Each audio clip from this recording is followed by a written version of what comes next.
भगवान का चतुर्भुज अवतार। मार्कंडेय जी ने जैमिनी जी से कहा कि ज्ञानी पक्षी इस समय विंध्याचल की कंदरा में निवास करते हैं। तुम उनकी आराधना करके उन्हें प्रसन्न करो,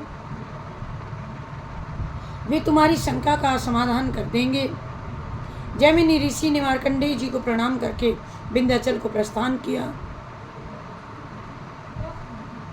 वहां पहुंचने पर उन्होंने पक्षियों द्वारा स्पष्ट उच्चारण, स्थान सौष्ठव से युक्त, दोषों से रहित वेद पाठ करते हुए सुनकर के आश्चर्यचकित हुए और फिर अपने मन में विचार करने लगे, ये कैसा आश्चर्य है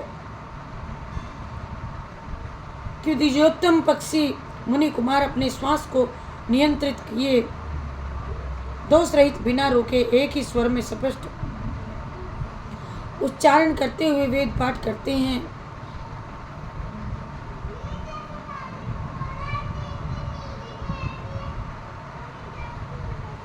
और ऐसा जान पड़ता है कि भाई मित्र दारा सुख संपत्ति पुत्र आदि सभी त्याग देते हैं, परंतु सरस्वती मनुष्य का त्याग कभी नहीं करती।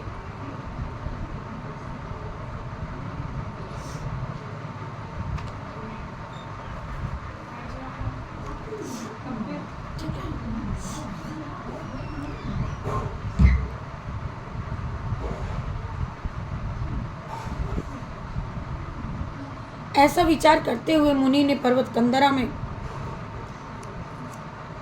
के अंदर प्रवेश किया और वहां उन्होंने विशाल शिला पर बैठ करके उन पक्षियों को पिंगाक्ष, विबोध, सुमुख, सुपुत्र को दोष रहित स्पष्ट उच्चारण के वेद पाठ करते हुए देखा। तो जैमिनी ने हर्ष व शोक की मुद्रा में उन पक्षियों से कहा, हे विप्र श्रेष्ठों, तुम्हारा कल्याण हो। मैं महर्षि व्यास का शिष्य जैमिनी हूं। यहां तुम ही लोगों का पिता, तुम ही लोगों के पिता के शाप के कारण तिर्यक योनि में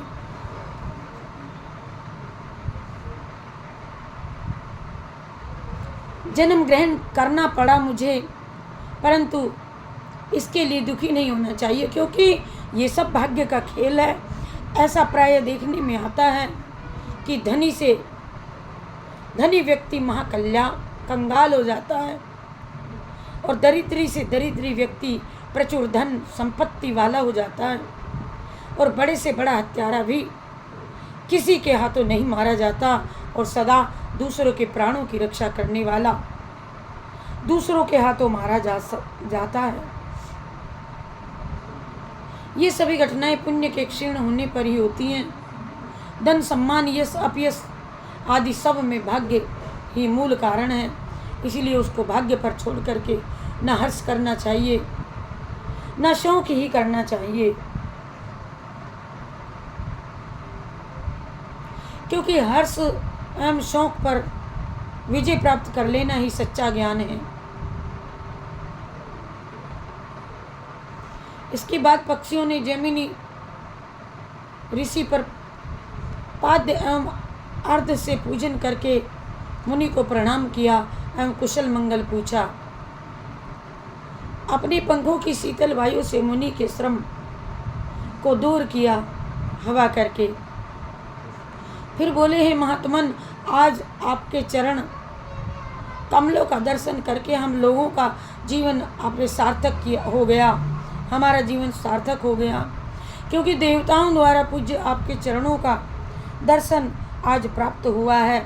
जो पिता की क्रोधाग्नि हम लोगों के शरीर में दाह पैदा करती थी, वह आज अपने दर्शन मात्र से ही शांत हो गई है, आपके दर्शन मात्र से ही।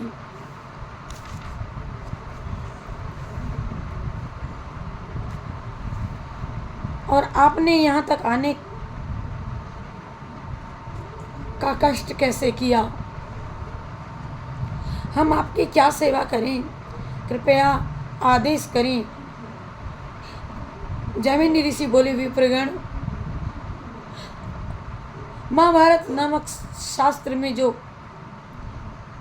मेरे मन में संदेह है उसी के समाधान के लिए मैं यहाँ पर आया हूँ।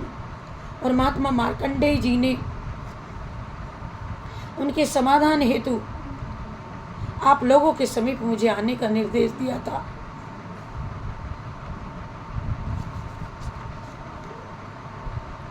अतः आप लोग हमारे प्रश्नों को सुनकर मेरी शंका दूर करते हुए सविस्तार समझाने की कृपा करें।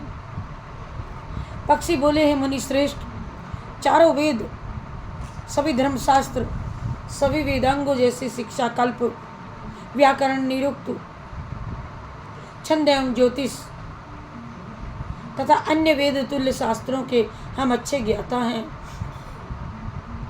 फिर भी ये दृढ़ निश्चय पूर्वक नहीं कहेंगे कि हम आपके सभी प्रश्नों की शंका समाधान करने में समर्थ होंगे ही। फिर भी हम आपके सभी प्रश्नों के उत्तर सविस्तार देने का प्रयत्न करेंगे।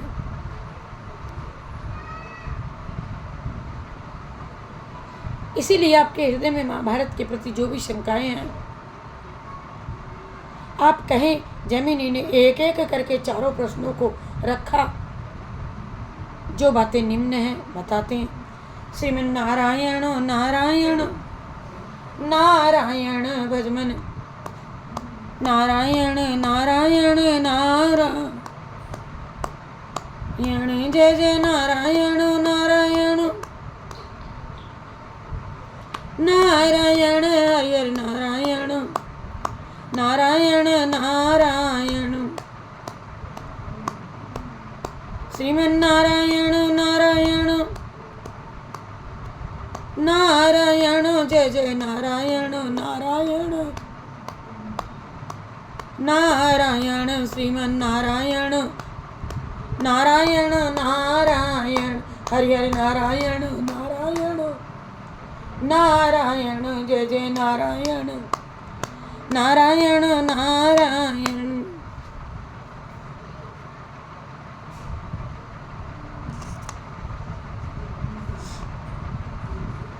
पहला प्रश्न है, संपूर्ण कारणों के कारण समस्त ब्रह्मांड के आधार जनार्दन वासुदेव ने मनुष्यत्व को प्राप्त क्यों किया।